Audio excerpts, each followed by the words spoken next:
হুগলি নদীর তীরে অবস্থিত বাংলার প্রখ্যাত কালীক্ষেত্রগুলির মধ্যে অন্যতম কলকাতার দক্ষিণেশ্বর মন্দির। হ্যালো এভরিওয়ান, আমি Uditi. Welcome to Diti's world.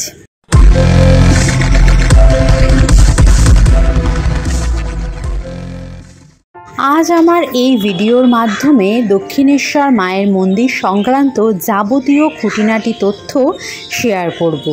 তাই নতুন বন্ধুদের বলবো চ্যানেলটা সাবস্ক্রাইব করে আমার সাথে থাকতে। প্রথমেই বলবো মন্দিরে কিভাবে আসবে।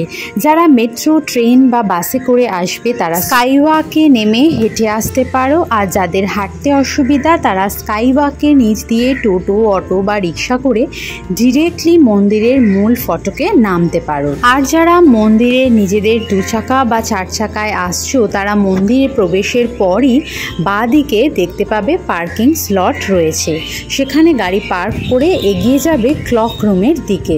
মূল মন্দিরে ব্যাগ, জুতো, মোবাইল, ক্যামেরা নিয়ে প্রবেশ নিষিদ্ধ, তাই ক্লক রুমে খুব সামান্য টাকার বিনিময়ে জুতো, মোবাইলে 3 টাকা, ব্যাগের জন্য 10 টাকা দিয়ে তোমরা জমা রাখতে পারবে। ডালা স্কাইওয়াক থেকেও নিতে পারো, অথবা মন্দিরের ভেতরে এখানে দেখো সারিবদ্ধভাবে দোকান রয়েছে উইথ স্টল নাম্বার, এখান থেকেও নিতে পারো। আমরা এখান থেকেই আজকে ডালা কালেক্ট করলাম এবং এখানেও তোমার প্রয়োজনীয় সামগ্রী জমা রাখতে পারো।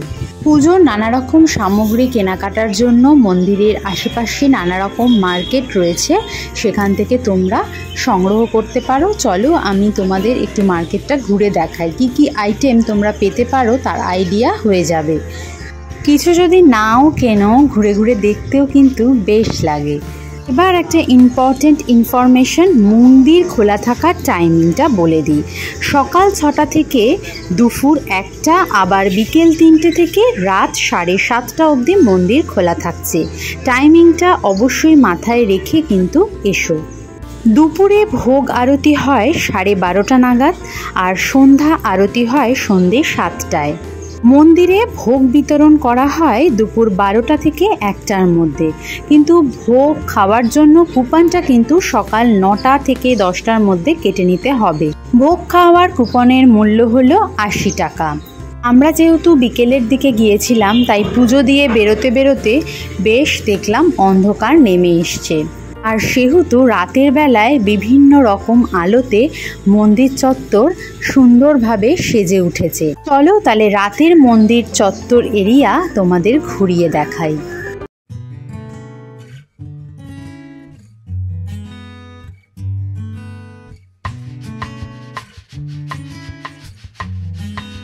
মন্দিরে রয়েছে 2টি গঙ্গার ঘাট। এই গঙ্গার ঘাট থেকে স্নান করেও তোমরা পুজো দিতে পারো, আর গঙ্গার ঘাটেও থেকে উঠলেই ডান দিকে একটি ক্লক রুম রয়েছে, সেখানে তোমরা ড্রেস চেঞ্জ করে নিতে পারবে।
পুজো দেওয়ার পরে সবারই মন চাইবে একটু পেট পুজো করে নিতে, তার জন্য এখানে রয়েছে ফুড প্লাজা। আর সবচেয়ে ইন্টারেস্টিং ব্যাপার হচ্ছে এখানে কিন্তু সব রকম ভেজ খাবার দাবার পাওয়া যায় এবং ভেতরে এসিও রয়েছে, সো গরমে তোমাদের আর কোনো কষ্ট হবে না। তবে বলতেই হবে দাম অনুযায়ী খাবারের মান অতি নিম্ন। ছোলে বাটুরের জায়গায় জলের মতো বহমান তরকারি সাথে 2টো লুচি খেয়ে বাড়ির উদ্দেশ্যে রওনা দিলাম। কেমন লাগলো আজকের ভিডিওটা কমেন্ট সেকশানে অবশ্যই কিন্তু জানাতে ভুলো না। আর নতুন বন্ধুরা সাবস্ক্রাইব করে আমার সাথে থেকো। দেখা হবে আবারও একটা এক্সাইটিং ব্লগের সাথে। ততক্ষণ সবাই খুব ভালো থেকো, সুস্থ থেকো আর আনন্দে থেকো। টাটা।